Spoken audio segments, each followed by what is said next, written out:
Click the link in the description for your free AMSOIL catalog.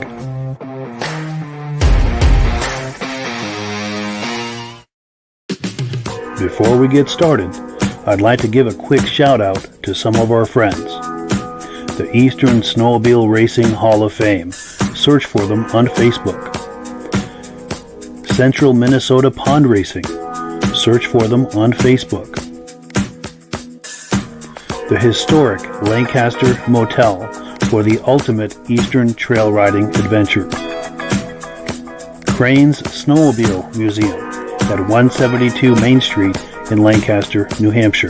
The Vintage Snowmobile Club of America Quarterly Magazine. The Bridge Street Garage Racing Team, the house racing team of the Vintage Snowmobile Podcast. The New Hampshire Snowmobile Museum at Bear Brook State Park in Allenstown, New Hampshire. And lastly, if you decide to advertise with the Vintage Snowmobile Podcast, this could be your advertising message. Good evening and welcome to the podcast. I'm really glad you're here. I have a robust lineup of vintage snowmobile entertainment on tap for you tonight, and we even have a live guest waiting for us in the green room. But before we get into all of that, I want to make sure that everything is working properly. So if you can see my face and hear my voice, I'm going to ask you to leave a comment.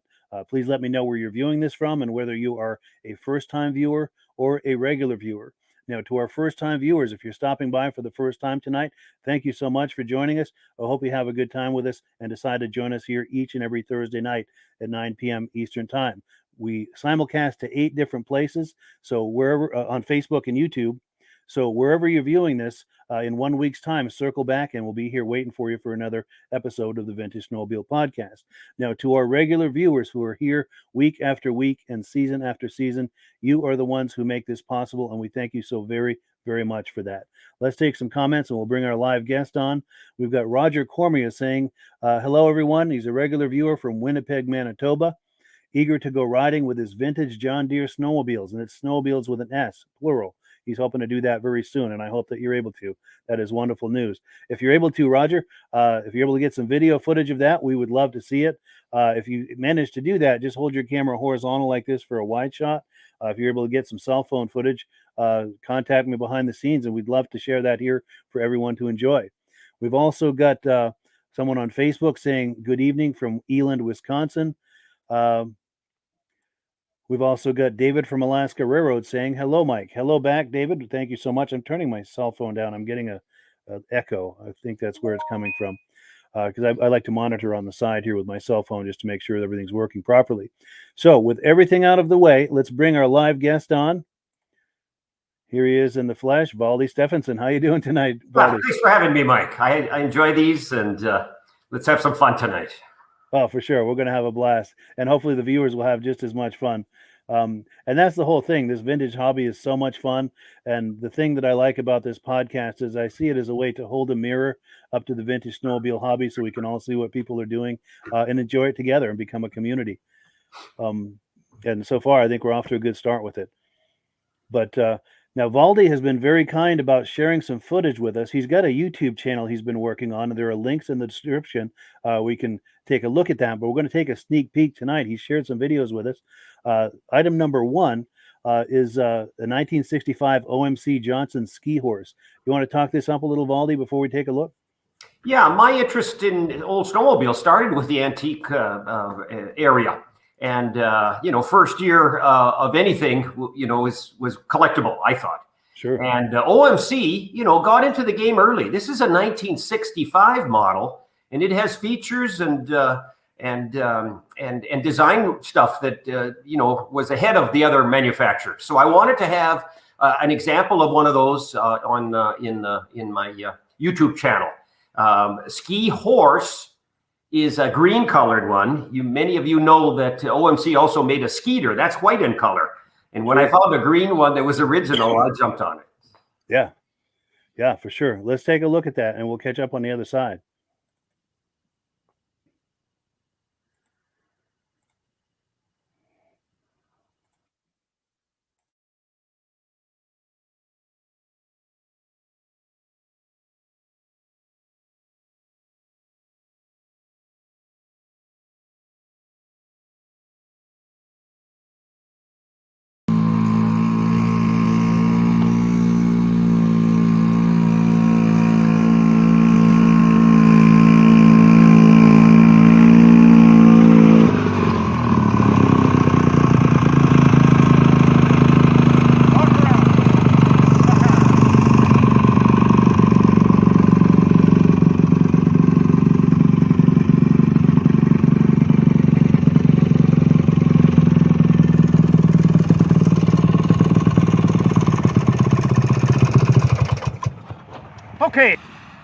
Okay, look what we have right here, a 1965 snowmobile.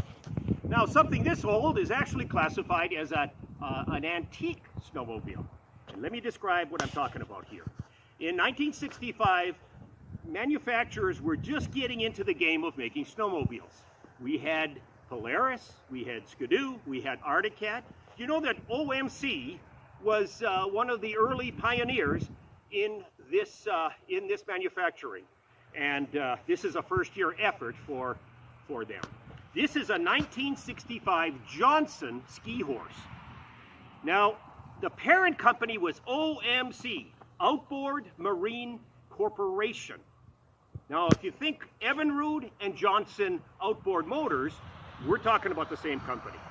Now, here we had a company that was making seasonal equipment, that is to say outboard motors, and they felt that if they had a product for the off-season, when you're not boating, why don't we get into snowmobile manufacturing? The end result was the Johnson ski horse in color green. They also made that same year, same machine, just different colors, a white one called an Evinrude Skeeter, and up north across the border in Canada, it was called Snow Cruiser. Now, why did they jump into this industry so fast? Well, quite frankly, they had, the engineering, they had the two-cycle engine technology down by then. They had, marketing, they had dealers, they had distribution. So they got into it, like I said, rather early in the game. And I'm so proud to show you today a first-year Johnson ski horse. Now let's look at some of the features here. In this era, the manufacturers, many of them, were just getting into fiberglass hoods. And here's a case in point. The motor, come on over here and take a peek at this motor, is quite unique in that it was not an upright single cylinder. This is a two-cylinder engine, and the pistons are horizontal. the attempt, I think, was try to simply, get this to vibrate less. So single carburetor, but 2 cylinders, horizontal, and a clutch. The good news was that they had a neutral cutout. When you wanted to start this thing in the morning and the track was frozen, you simply pulled this knob here, and you could start it without the engine turning the track. So this is an example of a first-year effort, totally restored. This machine is correct in its configuration. In fact, it's ultra correct. It is as delivered. So with this first-year effort of Johnson, they had a few design issues. Let's just talk about that. And I wanted to describe a couple of corrections they make. I'll be polite and say corrections. When these machines came out, the dealers started to hear back very quickly from their customers that there was some flaws in this machine. The dealers immediately received parts to replace the bad ones from OMC and plopped them on these machines. So the hunt was on for a machine that was unchanged. That is to say, as delivered from the factory. And I think we see an excellent example here. So let's go around to the front of the machine here, and I'll talk about one of these issues here. Here. Look at this ski here. Okay, I'm going to wipe away the snow. Now notice that this ski is rather unusual. It has 2 of these channels in it. The problem was with that configuration was that there was no runners. And what would happen is users would go on hard pack or some try to travel over roads and stuff, and this all wore right out. So within short order, the factory sent replacement skis to all of their customers. The replacement skis were orange in color, as you can see here underneath the gas cap, that color. So it was not easy to find a set of skis that were in fact original and not all messed up. In this instance, the restorer put welded rods underneath both sides. So this is the correct ski for coming out of the factory, but it's been beefed up so that the problem does not exist. Now another issue will be found right here on the back side of the snow machine. And in effect, this shaft was immovable.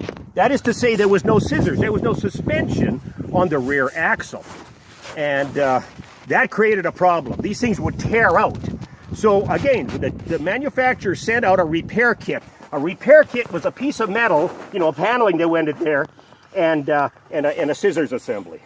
So I'm kind of happy to see that this machine has not had any of those upgrades. We can argue that it is as factory delivered.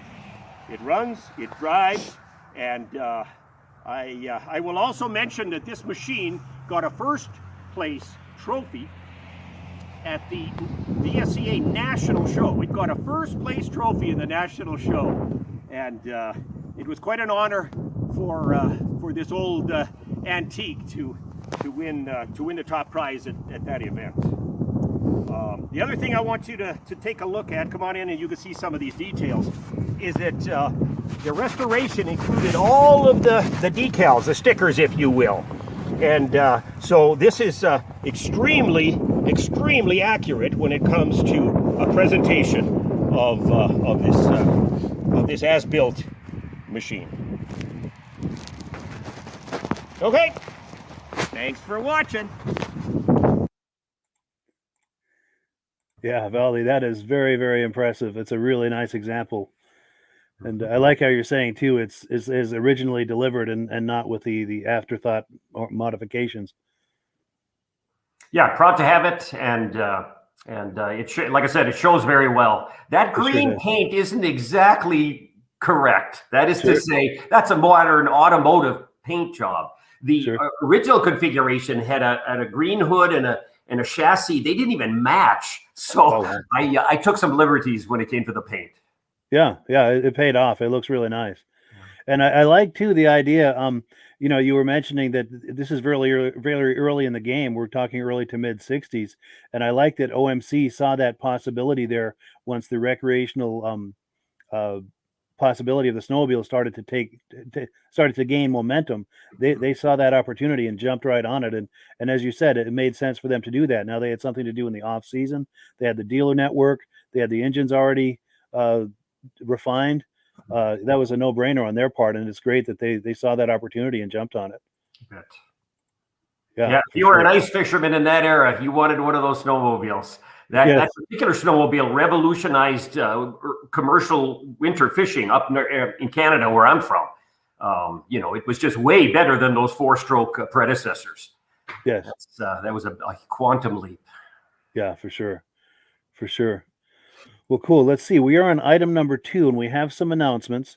And as I was saying here, the last couple of weeks, I've gotten way behind in my messages in the Facebook Messenger for the Vintage Snowmobile Lovers Facebook page. They've really been stacking up, but I've been going through them, and people are sharing images and comments and thoughts and questions with me. So during this section here, the announcements portion of the program, I'm taking an opportunity to put some of them on the screen and talk them up, and we'll take a look at them. And feel free, Valdi, to comment at anything we see here. So this is an image from Bill Mason. This is a mossed over snowmobile. I think I know what this is. Do you think you know what this is, Valdi? That's a Bravo. That's a Yamaha Bravo. Good but call. It's a chemistry experiment. It's a biological experiment. Yes. The test of time. And Bill also said it still runs, which is interesting. And I was thinking it might be that because I saw if you look close, there's a lowercase BR and possibly an A on the side of the hood there.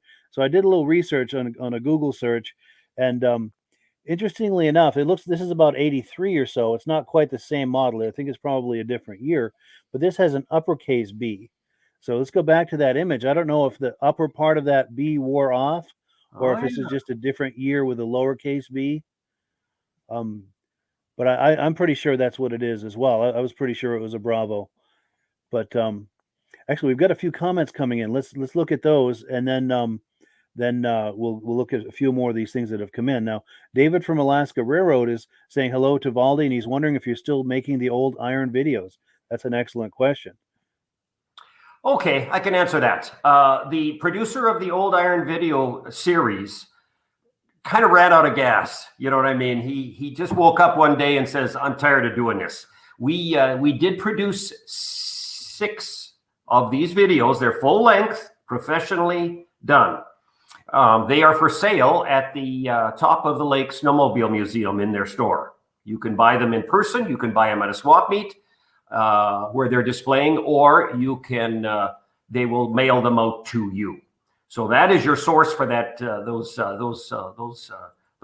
DVDs. I wish we would continue, but I talked to the gentleman the other day, and he says, "Look, I'm retired. I'm just too old for this, and no more." Sure. So sure. It was fun while it lasted. For sure. I appreciate you sharing that. At least there's a source for that if someone is interested in acquiring some of those DVDs, and I'll pop that on the screen again. I just happen to have a graphic nearby for the Top of the Lake Museum. There's not a phone number on here, but if you just do a Google search for Top of the Lake Snowmobile Museum, I'm sure something will come up as far as either a website or Facebook page, phone number, or something like that. And we're going to be showing some footage from that museum here a little later in the podcast. But I do have some more images to look at. This is an image from Corey Murphy. He's got a 1974 Johnson JX400 with a 377 swap. He's also got a 1980 500 Everest with an electro swap. Now, I don't know if that's a typo. I typed it just as he did. I saw electro. I don't know if it's supposed to be electro with a C. I'm not sure what that is exactly, but just really cool images that he shared with me, and we really appreciate that. And I'm going to go back and forth between that and some comments because we've got comments coming in. Got someone saying, "Hello, Mike. Great show. Thank you very much." We've also got David from Alaska Railroad saying he's paying a compliment on the ski horse. Our dear friend Judy Rinaldi, who has been inducted into the Eastern Snowmobile Racing Hall of Fame, is saying hello, a dear friend.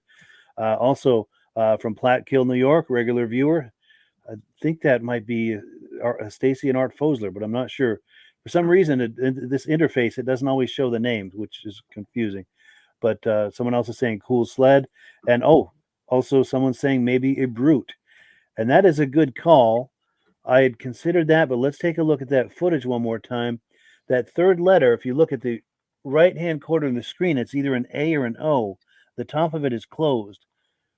But yeah, good call. It could very well have been a brute. But no, it's not a brute. Look at the gas tank, or that hose that shows how much fuel is in the tank. That is a Yamaha. Look at the handlebars. That is a Yamaha. Sure. But good call, though. Thank you, though, for offering that suggestion. That we're in the ballpark anyway. And then we've got Jake Capeller. He's got a Suzuki here with a really interesting story. He says, how many of these do you see around? He says it's a factory twin front exit exhaust, bored 38 millimeter carbs, ported board, and he has the original cylinders, exhaust, and heads from the factory 395. Now, his grandfather had a buddy at Suzuki, and they tricked it out for him before they shipped it direct to his house. So this was done at the factory or wherever they were doing it here in the U.S. He says it's a 100-mile-an-hour sled in 1974. And he has the stock carbs too, and this is his project for the winter, and he's agreed to share some footage with us as that project progresses. But what do you think of that, Valdi? Any thoughts on that? You don't see many Suzukis, let alone one that was hopped up, from the get-go. For sure. That is a rarity, for sure. And I can't wait for Jake to share us some footage as that project progresses. We would love to see that. We've got another comment coming in. Oh, yes, and Darren Lumby. Darren, I owe you a massive thank you for what you sent me earlier in the week. I've been meaning to get back to you, and I'm going to do exactly that here in the next few days. He says that we make Thursday the best day of the week. Great show, and thank you so much. And thank you so very much, Darren, as well. We really, really appreciate that. Cool deal. And then just a couple more quick images, and then we'll get back onto the program here. But we've got John Seville. This is him when he was about 10 years old on his uncle's motoski, which is very cool. I mean, it's always nice to see these modern images of the older sleds, but there is absolutely no substitute for images from back in the day. That's how I feel. What do you think, Valdi? Well, I like that smile. He's having fun. Oh, yes. Ear-to-ear grin. Absolutely. And then one more image here. Mark Valent is looking for a 1977 Arctic Cat El Tigra. Wondering if there are any for sale out there. I don't have email or phone number for him, but if you search for him on Facebook, take a close look at the top of the screen for the correct spelling of his name and also that profile image. Do a search for that on Facebook and look for that profile image. And if you find that, send him an email as a way to contact him if you have a 77 El Tigra for sale, or if you know of one that is for sale. He would very much love to hear from you. Yeah, so that is all we have for the announcements. Let's see, we're on item number 3 now. Valdi has got some more footage from us. And by the way, there's links in the description to his YouTube channel. These are off of his YouTube channel. He's got a wonderful channel going over there. Once we're done with the podcast, go on over there and browse. He's got tons of videos. He's doing a really good job with that. But this is a 67 EATON'S snow track that we're about to take a look at. Do you want to set that up for us, Valdi? Yeah, I am originally from the prairie provinces of Canada. And there were some unique sleds there. I'm from Manitoba specifically. Manitoba is just north of Minnesota, just north of Roseau, Minnesota. And in the late 60s, Polaris was assembling snowmobiles in Manitoba. They were doing this because they could reduce the amount of tax and duty, excise tax, I think they call it. So Polaris developed this assembly plant in Canada, and they were doing a lot of off-brands, private labels of their machines. And this is the ultimate off-brand for a Polaris. Its genesis is 66, 67 Polaris. You'll see parts that are from both of those years. Sure. And the brand here is called EATON'S. It's a department store. They had a big catalog. This is a catalog only machine. Now, why would anybody buy a snowmobile out of a catalog? Well, if you lived in far remote Canada, and there's a lot of native communities, Indians, Eskimos, they didn't have a dealer down the street. So these people were buying this stuff just based on a catalog, excerpt. And it was about as, the only way to get a snowmobile. So this is the case. The styling is interesting. So let's just watch and see. Absolutely. It's a smart looking sled. Let's take a look. It's taking a moment to load here. Oh, I should mention that a viewer mentioned this a couple of weeks ago. Yeah. And I said, we'll show the video. Yes, you're right. You're right. And it failed to load, so I'm going to try loading it again here. Yeah. The viewer was from Sudbury, Ontario, of all places. Cool deal. I do remember you talking about that. Yeah, we've got it loaded here. Let's take a look.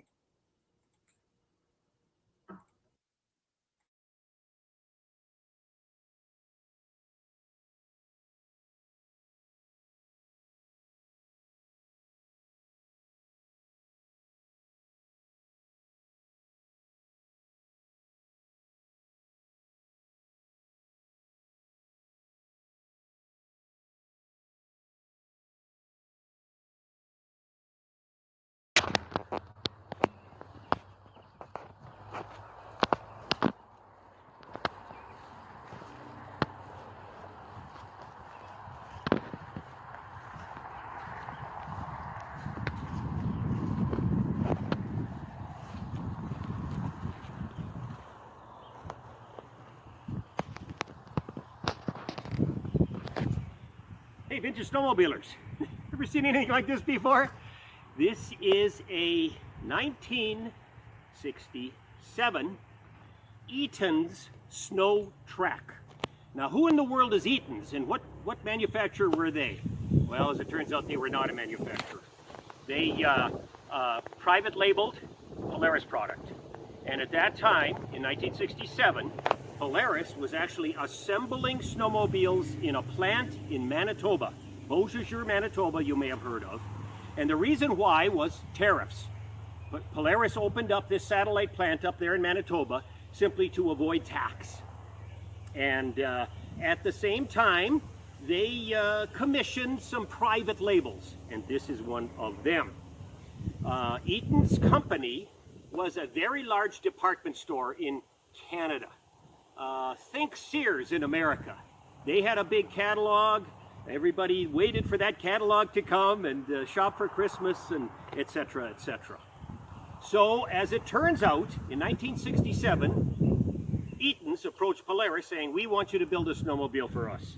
And we got to make it look different than yours. So this is the end result.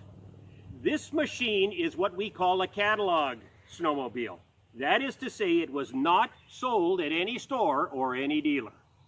This was sold by mail order only. Now, the T. Eaton Company up in Canada had a large following. Everybody got their catalogs, and including some very remote communities. You know, this is sort of like herders in America. Herders, sold mail order sleds to places where they didn't have dealerships. Well, this thing fit into that category. This is a catalog sled. And so what they did was they cobbled together a machine using some 1966 Polaris parts that were left over and some 1967 and created this unique style. All right? Of all things, look at this truncated hood and this cover over the engine. My God, I don't know what they were thinking, but that's what it turned into. Now, I always wanted one of these. I had seen one of these on the internet. Pierre Pelleron, who produced the 3-volume encyclopedia, is in Quebec. And he sourced one just like this out of Saskatchewan. So I went on a hunt. I went to Saskatchewan and said, does anybody know where one of these are? And I got a hit. There was a person, an old farmer in Saskatchewan who had one of these. He drove me in his pickup truck, I'll never forget the day, to an old abandoned farmstead. And here it was laying in the weeds. We literally had to tramp down the grass to look at it. And I offered to buy it. It wasn't very special. It had been outside too long, but I offered to buy it. You know what? He said no. Because he knew that I was going to import that into America here. into the United States, and he wouldn't have for that. Don't be stealing our snowmobiles was his line. Well, the hunt continued. This baby came out of a town called Sudbury, Ontario. Sudbury, Ontario is in the Precambrian Shield area of the province. It is a very big nickel mining town. And I don't know how I found it. I can't even remember, but I brought it home and it was restored. So let's take a look at some of the features. Come on in. And I guess let's talk about this hood affair. As I said, very, very abbreviated, and then they built this cover over the hood. Now here is a 300 cc Hearth engine, and you know, it was parts that were left over from the previous year. Now this handlebar assembly, for those of you who know Polaris, will recognize as 66. This gas tank, 1966. The rest of this chassis appears to be largely 1967 Polaris Colt. So that's what they did. They were using up some spare parts, and in fact, Eaton's continued. The following year, in 1968, they marketed one called Viking. same basic chassis. It had a different hood. So let's take a look at it. Fully restored. This has got the traditional cleated center drive TRAC. So again, think Polaris. And here is our tag. Look at this. This is a Model 130, and it says manufactured by Polaris Industries for T. Eaton Limited. And I especially liked the hood decal. I took a photo off the internet and worked with a person, and we got the decal to come out. And here you can see this is 1967 Polaris architecture here. So this is a most unique machine. Now it has just returned from the NAUBINWAY Museum, the top of the lake museum, where it resided for more than 10 years on display. So it's just so fun to bring it home and give it a little exercise, get it out in the sunshine. And like I said, you'll be hard pressed to find another EATON'S snow track. Thanks for listening.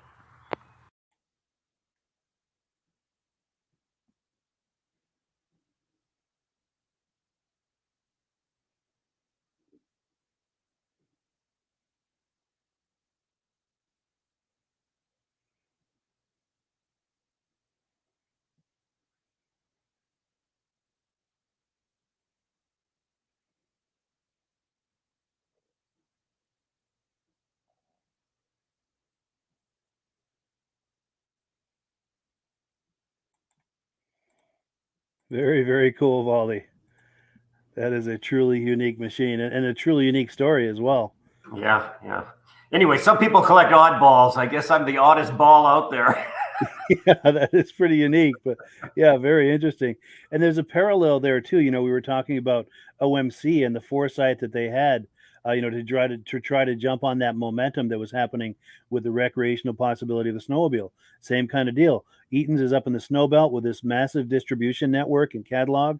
All they had to do was just make the arrangements with Polaris, add it to the catalog, and just let it play out. You know, I'm sure there's a little more to it than that, but you know what I'm saying? They just put it into their distribution network and let the magic happen. They were right on the curve. The curve was going just like this, and in those days, 60s. At least where I grew up, everybody had to have a snowmobile. I mean, you know, you were bugging your dad from October 1st all the way through Christmas, hoping for a snowmobile. For sure. And yeah, who doesn't want a delicious piece of that pie, you know? Yeah, for sure. Even in the other communities, you know, they were starting to use snowmobiles to fish and to trap and this sort of thing. This is just it was making their work. It was a work vehicle in those communities. For sure. for sure. And then you mentioned also that had been on display for quite some time at the top of the lake snowmobile museum in NAUBINWAY. That's a perfect segue to our next segment here. We're on item number 4, and I was in touch with Charlie over there a couple of months ago, and we did a live. He came on with his cell phone, and we did a live tour of the museum. And we're not going to look at the whole tour. We were on for over an hour, but I've got a segment here. Let me just a couple clicks away here, and we'll pull it up and take a look at that.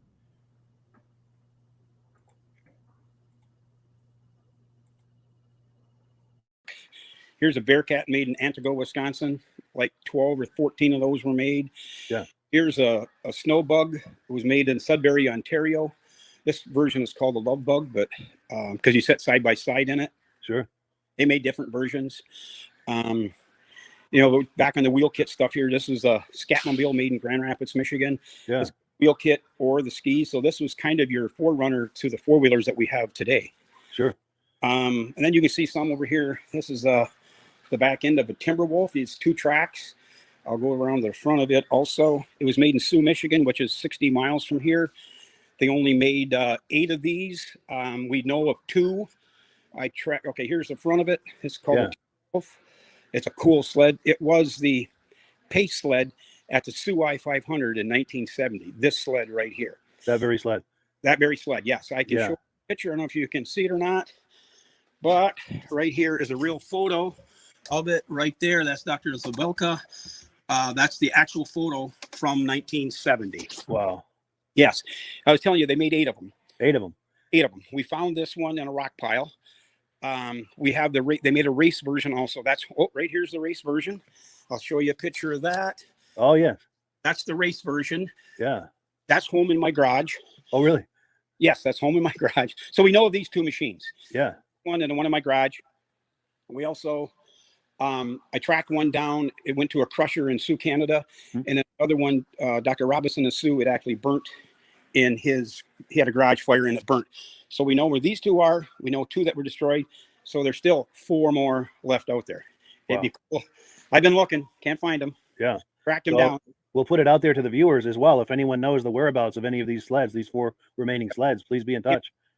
Here's this is what it was called, Timberwolf by North Sports, Sault Ste. Marie, Michigan. Yeah. That's old photos from 1970. Very nice. And we took this around the Sioux I-500 track in 2013. We got it restored, and my granddaughter and I took it around the Sioux I-500 track. The Sioux I-500 track is the only 1-mile ice oval in North America. It's kind of cool. It's a 500-mile enduro race. Yeah. People have heard about it, but here, I'll try. I know this picture is going to show. Here's the original at the Sioux I-500 in 1970, and there's my granddaughter and I going around it. Yeah. 2013. Very cool. Quite a project to restore. I'll bet it was. All right, where else are we at here? Here's a Foremost, J.C. Penney's Foremost. Yeah. You can tell it looks like an Artie Cat, but it was sold by J.C. Penney's and called the Foremost. Very cool. We got all kinds of stuff like that in here. Here's a McCullough, and right next to it is a Fox Track. You can see they're identical except for the paint colors. Yeah. McCullough or Fox Track made them for McCullough. Gotcha. Here's a Massey Ferguson. This Massey Ferguson here has got a lot better paint job on it than when it was new. The guy restored it and he did a beautiful job. Like I said, the paint is a whole lot better than they had when it was new. Yeah, that's really nice. Yeah. Right above, this is supposedly the smallest snow sled made. It's called the Wee Lark, and right next to it is Ski Lark, his bigger brother. Huh. They were made in California by the Larkin Aircraft Company. Yeah. Kind of cool. I don't know. The John Deere helmet sitting there right by it too. Oh yeah, nice. Gotta have that. Oh, for sure. Oh, here's an original Autoboggan. When they were made in Canada, they were called Autoboggans and painted a wheat gold. And then right next to it over here is the same thing, but it was called the Polaris Snow Traveler. Painted different color, but this was Minnesota. This was Canada. Same thing. So there were a lot of private labeling going on back in the early days. Yeah, of course the catalog stores, they all did it. Sure. Home Light. I'm going to show you this Thunderbolt before I get out of this area. This is a Thunderbolt. Is one of 2 made. Yes, wow. Made. And we have it right here. Next to it is a shark, and there's here's an ambulance too. This is from a volunteer fire department, upgraded and got a new one. This is like in the 80s ambulance sled. Yeah.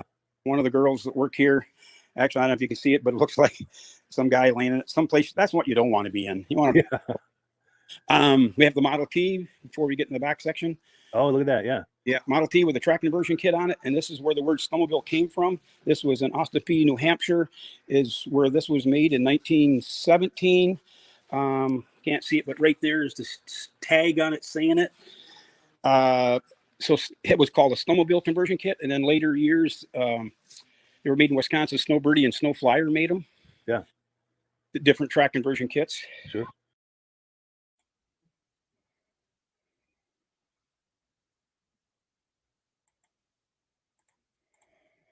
Yeah. So we are back. And yeah, thank you so much to Charlie Valier out at the Top of the Lake Snowmobile Museum for that amazing tour. That's just a few minutes of that tour. There's a link in the description if you want to check out the whole thing. But any thoughts on what we're looking at there, Valdi? Oh, they've got a great website too. You should look. Yeah. Well, sure. better than that, you should go to that museum. It is Yes. it's my personal favorite. Nice. And a gracious host. And anyway, it's the bomb. We've been talking about these catalog sleds. You saw a few in that video. Now, be aware that the Top of the Lake Museum puts on a show. Their winter show is in February, and their theme this year is catalog sleds. No way. Yeah. That is cool. Very cool. Yeah, I wish I were in the area. That's too long of a drive for me, but hopefully somebody will be there with a video camera to take some video of that. We would love to see that. Yeah. Yeah. Oh, it's a bucket list location for guys like you and I. For sure. Now, Valdi, since you're familiar with that museum, there was a sled he went by quite a few times, and I never did get a look at it. It was yellow, but it wasn't a Ski-Doo, and it had these fenders on it, almost like it was a trike. Oh, that was a snow pony. Okay. You know, snow ponies were little snowmobiles, and they made conversions, and that's an example of one. You know, you would replace a track with an axle and put two, ATV style tires in the back, and then one in the front. Sure. And snow pony. So there are not many of those wheeled snow ponies out there. Yeah. That was impressive to see a couple of those. Yeah, for sure. So that was fenders over a wheel kit. Yeah, you would buy this kit. Yes. Nice. Well, yeah, thanks for clarifying that. I appreciate that. And we do have some comments coming in. Let's see. We've got David from Alaska Railroad says he remembers as a little boy in the 70s seeing sleds in Sears and Montgomery wards, and at the time he wondered what they were. Cool deal. And then he said, awesome story on that sled. Someone on Facebook saying good evening and good looking museum. Cool deal.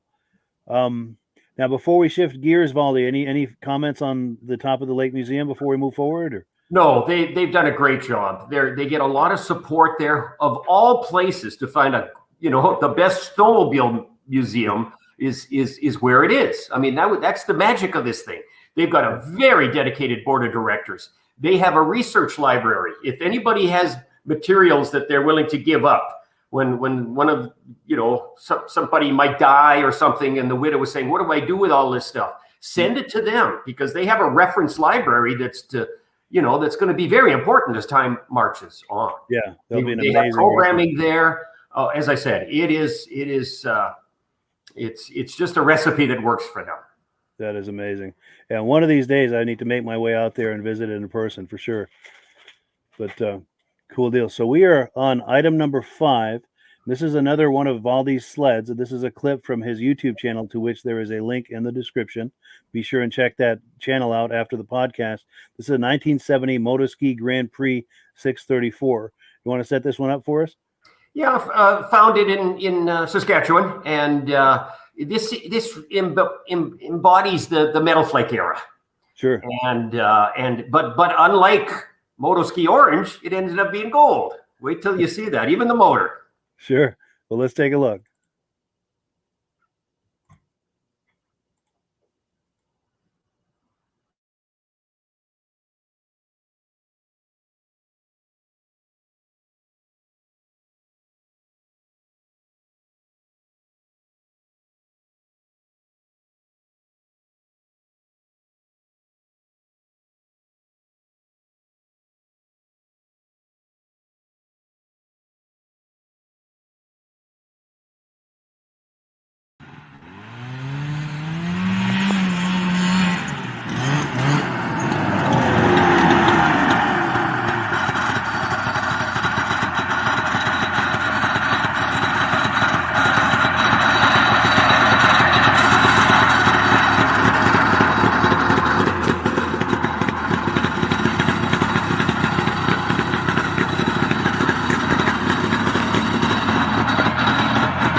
on that thing. Did you see that?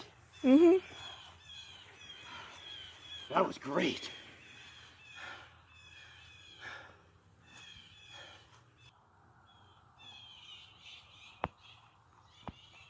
Hey, Vintage Snowmobile fans.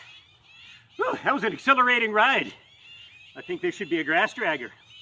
Introducing 1970 Motoski Grand Prix. Now, this machine was made in Quebec. This was one of the many companies that came out of Quebec in the 60s and the 70s. Now, this happens to be a 1970 model. Now, the area, well, first of all, Skidoo started production in 1960, and they did very well.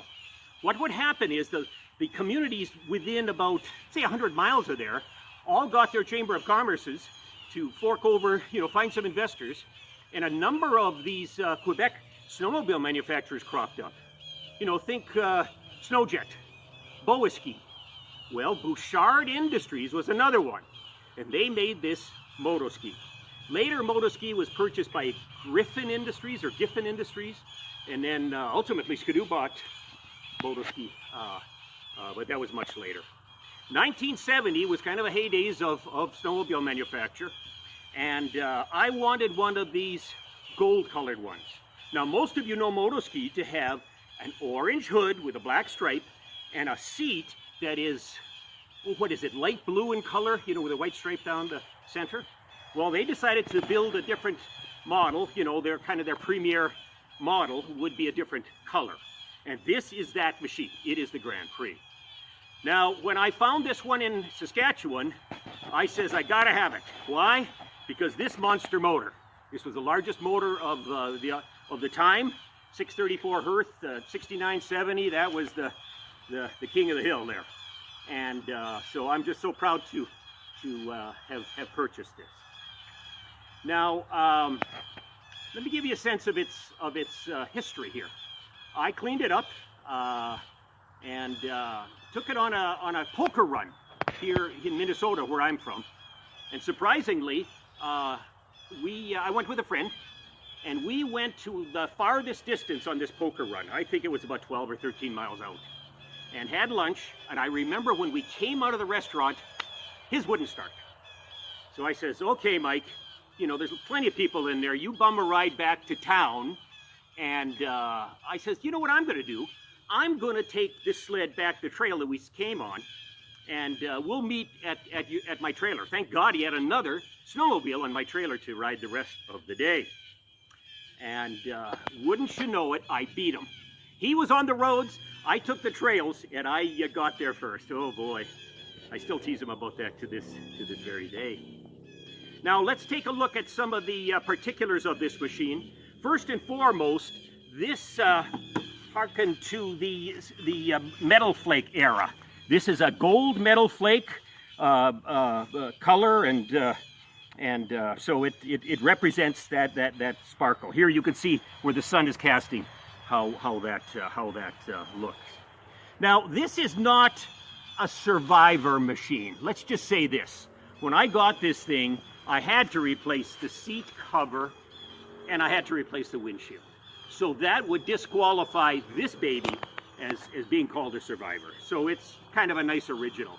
Certainly too good to restore, in my opinion. So I have kept it this way ever since. So this has a 15-inch track. The track has got cleats on it, but the cleats are rubber. If you know motoski, you'll recognize that they had rubberized cleats. And there was this piece of steel, I think, in them, but it was more durable. At least the cleats weren't breaking like some of the other brands of the era. Now let's take a look at this motor in specific, 634 Hearth. Now most of you would recognize this motor as being blue in color, blue. And I have one of these in the Polaris variant, and it's a nice blue color. Motoski, their design people said, no, we can't have a blue motor with this paint scheme. So they bothered to have these Hearth engines delivered to them in this gold color. So it's got all of the features on it. Like I said, this is a machine I've decided not to restore. and but it's been a personal favorite of mine by virtue of its performance. So I just wanted to show you this today. I want to thank you for listening.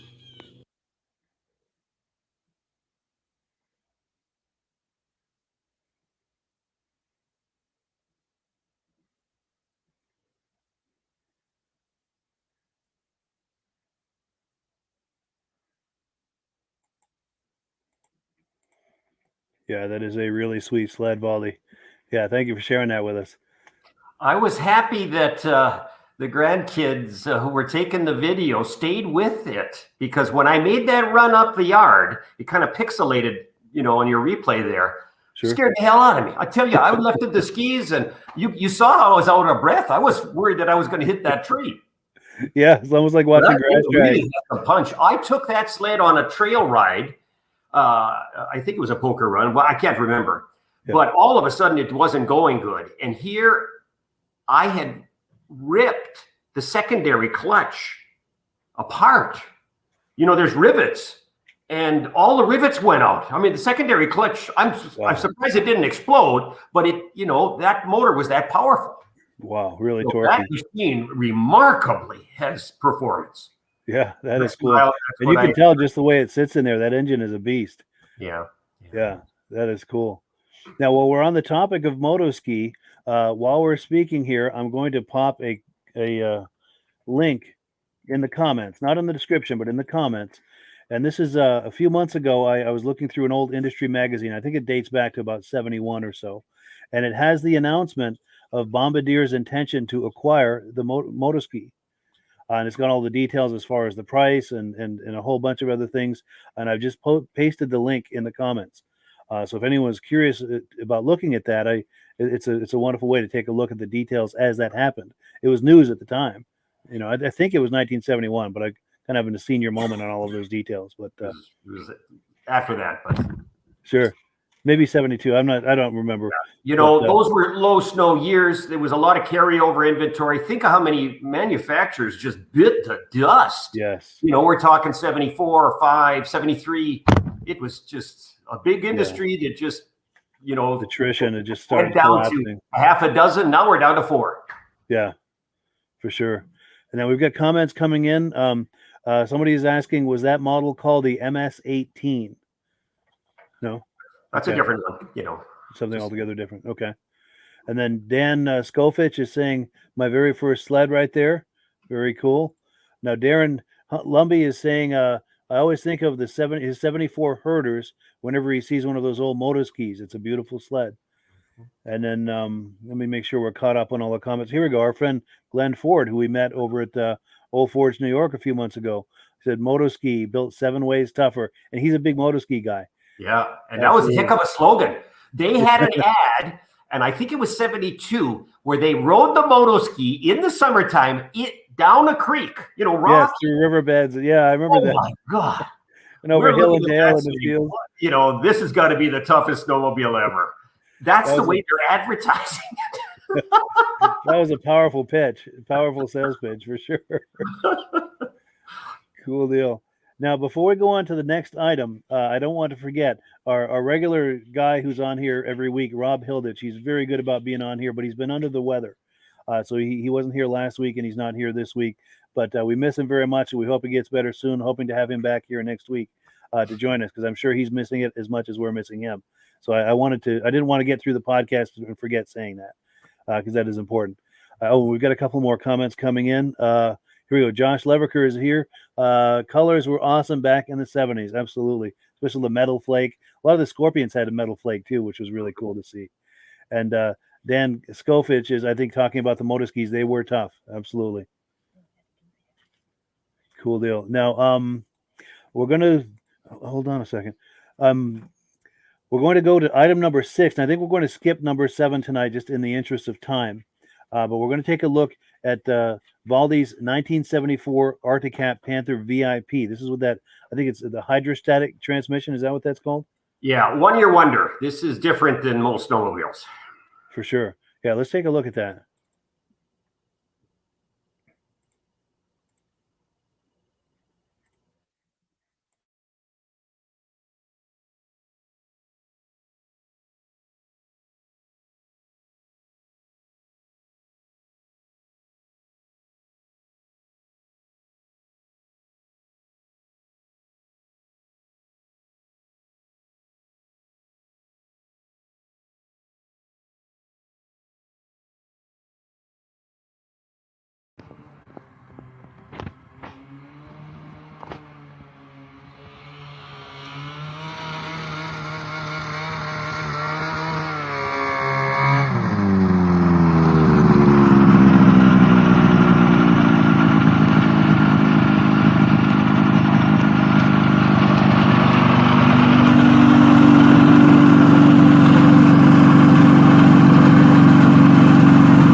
Well, it's March. Snow's almost gone. It's pretty sticky today. Hey, listen, I wanted to show you this machine. It's a one-year wonder. We only made it for 1 year. Now, this is what you would call an original snowmobile. That is to say, it hasn't been modified, no replacement parts put on it, no paint.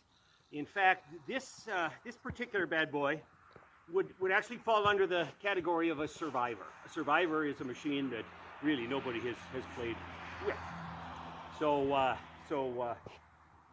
it is a 1974 Arctic Cat, and its model name is VIP.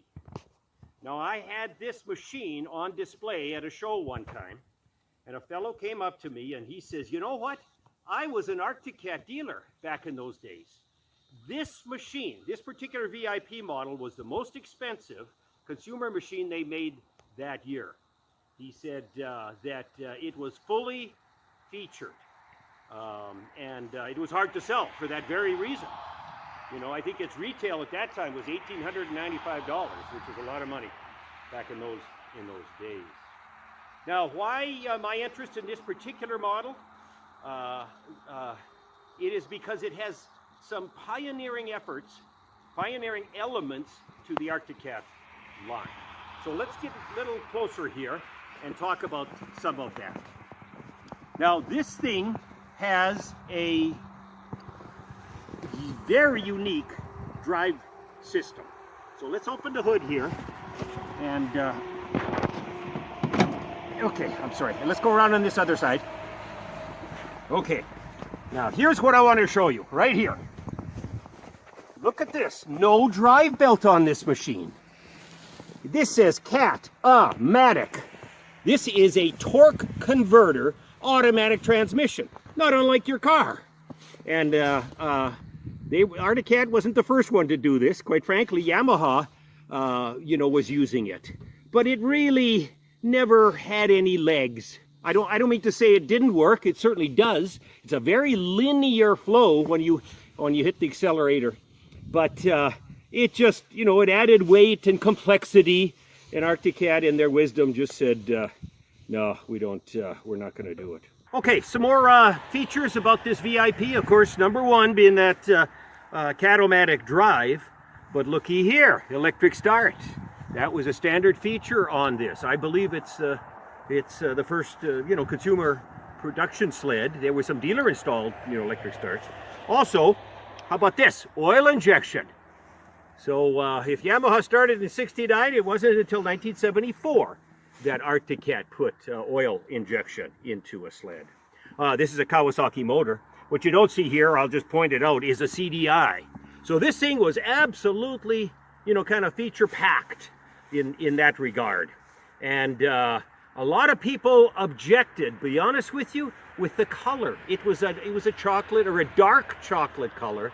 And the Arctic Cat faithful, well, some of them took homage with that liberty, and I don't know if that hurt sales. I mean, people to this day say, that VIP was a miss because they went away from leopard skin and black, leopard skin seat and a black hood. Now let's take a look at this dashboard here. This has both cylinders have a temperature gauge. And that's working. You can see that I've been tooling around the yard here, and a working tachometer and a speedometer here. So this is an Arctic Cat VIP, and I just thought it would be a nice show. It's an unusual machine and very expensive, but alas, it only lasted 1 year. Hey, thanks for listening. Yeah, that is a really cool sled, Valdi. Certainly top of the line for its day. Yeah. Now, to drive that, does that hydrostatic transmission give you any advantage over traditional centrifugal clutch? No. I sort of missed the hit, Sure. when your clutch kicks in. It, like I said, it's very linear. It's almost like driving an electric car. You just press it and it goes, and Sure. it just didn't have any zing. It's Sure. it's a as I said, Arctic Cat isn't bragging about their VIP models. I just think that it's so unique that was the purpose. More unique than anything. Sure. That's the big sell on it, is the uniqueness of it, for sure. Now we get some comments coming in. Let's see here. They also rode the motor ski on a Ferris wheel. I think I remember an ad for that as well. Cool deal. And then David from Alaska Railroad says, "Get well soon, Rob. You were missed." Absolutely.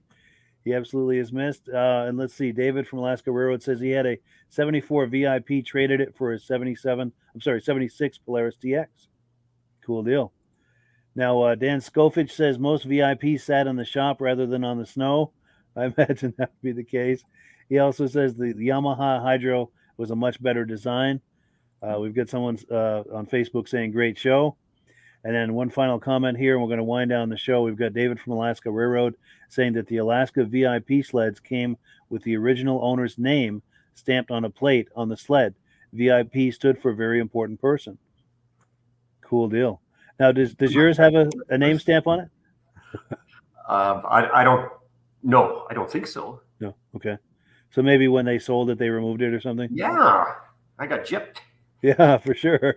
Well, it would be somebody I don't know anyway, so that's fine. Sure. You should write a strongly worded letter to somebody. Another flaw with that machine, of course, was that the motor, hooks up to that torque converter, sure, and the rubber seal leaks. Oh no! Well, I would put that thing away and have to put cardboard underneath it, because sure enough, there'd be 10 or 12 drips coming down. Sure. I've actually had to add Dextron to that tank once, because I just lost it up to the floor. Wow, that's too bad. Yeah. So another example as to why it only lasted 1 year. Sure. And then we've also got someone on Facebook saying another great show, John Spranger, who's been with us since the very beginning. Cool deal. We thank you for that, John. All right, so we've come to that time of the program. Any final thoughts, Valdi, before we wind down the program? No, I'm having fun. I added a new video tonight to my YouTube channel, and it relates to racing chaparral snowmobiles, and it's very visual. Wonderful. Yeah, if anyone is viewing this is curious about there are links in the description to Valdi's YouTube channel. By all means, go over there, take a look. He's got some amazing things going on that channel. Very much worth a look. Yeah, it's called Valdi's Old Snowmobile Information Factory. Yes. Is that for a name? That's a good name. Cool deal. All right, well, we're at the top of the hour. We're going to wind it down. As always, last word goes to AMSOIL. And thank you, Valdi, for coming on. Thank you also to the viewers. We really appreciate it, and we'll catch up with you guys in 1 week's time. Hello, everyone. This is Rob and Mike. How you doing today, Rob? I'm doing good. Mike, yourself? Very well. Thank you so much for coming on. I appreciate it. Now, today, we're going to be talking about AMSOIL. And in a few moments, we're going to show you how you can get the deepest discounts, free shipping, and free gifts when you order your AMSOIL products through us. But first, I'm going to ask Rob to give you a quick description of what AMSOIL is and why you should consider using AMSOIL products in your motorized vehicles. Thanks, Mike. AMSOIL is 100% synthetic oil. Everybody uses AMSOIL for a different reason. Some people like the benefits that AMSOIL is warranted for 25,000 miles or 1 year. The reason we can do that is because AMSOIL doesn't oxidize. It doesn't form the usual carbons, gums, sludges like petroleum oils do. That's why we can keep it in the engines longer. Petroleum oils never do wear out. They oxidize themselves. That's why they have to be changed at 3,000 kilometers. And AMSOIL likes the benefit that you only have to change the oil once a year. That saves some money. Some of the people like the benefit of AMSOIL is it's a slipperier type lube. By having a slipperier type lube, it cuts down friction and drag. By less friction and drag, engines run 20 to 50 degrees cooler, better gas mileage. Now, AMSOIL says 25% more protection than the industry requires is in the AMSOIL models. My average customer gets about 10% increase in gas mileage. That's a big savings. Yeah. And by cutting down friction and drag, for every 10 degrees you cut down the friction and drag, doubles the life of the engine. So by having the engine run cooler, it makes it last longer. Some people like the benefit of the range of the AMSOIL. AMSOIL's flash point is 425 degrees, and it pours at 50 below zero. If you ever try petroleum oil when it's 10 below, it turns to honey. And in the summertime, petroleum oil thins out, and once it thins out, that's when it starts breaking down. So AMSOIL is an all-season oil, can give you better gas mileage, longer engine life, less maintenance. It ends up being cheaper over a year's time running AMSOIL than it is petroleum oils. That's amazing. That's amazing. And AMSOIL is available for pretty much any motorized vehicle, anything from lawn equipment, cars, trucks, boats, ATVs, motorcycles, snowmobiles. Yep, yep. And a lot of people phone me up and say, well, what's the benefit of our gear leaf? Exactly what I told you about the engine oil. It pours in cold weather, it runs cooler, makes the equipment last longer. And they say, well, what's the benefit of the small engine? Same thing. Makes the engine run cooler, last longer, better performance. So it saves on all the applications that AMSOIL has available. Wonderful, wonderful. So yeah, let's talk now. Hopefully this has convinced people to think about maybe joining us in the AMSOIL experience. Let's talk about some of the discounts and free shipping and how that all happens. I'm going to pop a graphic on the screen, and yeah, by all means, if you want to talk people through how this preferred customer program works. AMSOIL has a number of different programs. One of our main ones is a catalog customer, where somebody can order directly out of our catalog. If they order out of the catalog, they order $100 worth, AMSOIL will ship it right to their house. But our best program is our preferred customer. For only $10 for 6 months, you become a preferred customer. You save 25% on all the product. You order $100 worth, they're going to give you free shipping. You don't have to order a whole case. You can mix and match. Say you want 4 bottles of small engine, 7 bottles of 5W30, and a couple of gear loops. You can mix and match. You can order 1 bottle at a time if you want. There's no minimums, no maximums. By being a preferred customer, you save over 25% on all the products you're going to buy. AMSOIL sends you extra gifts, $5 gift certificate on your birthday, $5 when you renew your account, stuff like that. So it's a good way to save on some of the products you want to buy. For sure, for sure. Yeah, it's an incredible value, and this is the deepest level of discount that anyone can get when ordering AMSOIL. Is that correct?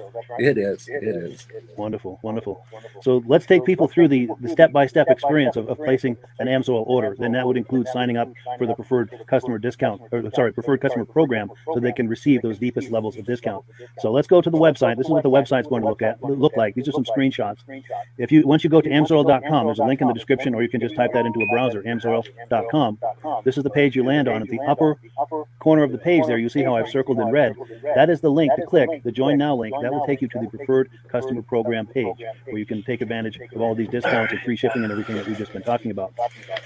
This is what that page looks like. In the lower right, you're going to click Join Now. This will pop up. You select the duration you like, whether it's 6 months or 12 months. Click Add to Cart. Now, once this pop-up goes away, we'll be back on the main page. And the upper left, you'll see where I've got that red arrow that says Shop. Now you can start shopping for products, and on your very first order, you're going to get these discounts and the free shipping as long as it's over $100. You'll get all of these benefits right away. So once you click Shop, it's going to take you to the product page. There's different types of oils, lubricants, so on and so forth. For the benefit of this exercise we're doing now, I'm just going to click motor oil. It shows different types of motor oil. Let's click gasoline. Now this takes us to an item. There's synthetic motor oil, and you can see the item there, and there's choices for different viscosities. But take a look at the price. Let's take a closer look. Let's zoom in. But if you've joined the preferred customer program first, you're going to automatically get the deepest levels of discount. That's what we're looking at here. You're saving $3.80 on that quart of oil. Instead of paying $16.29, you're now paying $12.49 for that quart of oil. That is the deepest level of discount you can possibly get. And then you just add the quantity that you'd like. You select any other items that you're thinking about, add them to the cart. And once you click Add to Cart for the final time, you're going to see this come up at the top of the screen. It's going to show your items and the total that you're at so far. Pardon me. And then you just click View Cart in the upper right, and that'll take you to your cart. Take a close look here at the upper right. That blue box shows that you're getting free shipping. You're eligible for free shipping on this order because it's over $100. That little yellow box shows that you've got the preferred customer membership on your order that gives you the deepest levels of discounts for the next 6 to 12 months. And then below that, you've got the items that have been selected. For the exercise here, I selected 9 quarts of the signature series, but that brings us up over $100 for the free shipping. We're saving $34.20. And if you're ready to finish, you click Checkout Now, and that takes you to this screen here. If you haven't signed up with an AMSOIL account at this point, just click in the lower right to create a new account. It's going to ask you for some basic information, name and those types of things.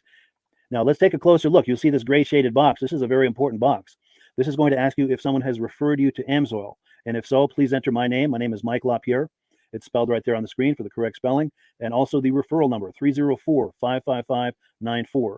That's how you make sure that Rob and I get credit for this. Now, in the interest of full disclosure, I have signed up for AMSOIL under Rob. So when you order using this referral number, Rob and I both benefit. So if you enjoy these podcasts that we're doing, this is a wonderful way to support the podcast, because when you order using this referral number, Rob and I both benefit. And the commissions I make go directly toward offsetting the cost of doing these podcasts. So I thank you in advance for using my referral number. I very much appreciate it. And once you've done that, you just go into the next screen to enter your payment information, and you're done. Now, once you've placed your order that's over $100, and that order includes your AMSOIL Preferred Customer Program, you are now eligible to get a free DVD from myself. Now, this is going to be either a muscle car DVD or a vintage snowmobile DVD. Use the email address on the screen, wkspodcasts@gmail.com. Send me an email. Let me know which DVD you would like me to send you, the muscle car or the vintage snowmobile DVD, and I'll get that right out to you. As you're typing in that email, in the subject line, be sure and type in capital letters "free DVD requests" so it stands out as I'm checking my email, and we'll get that right out to you.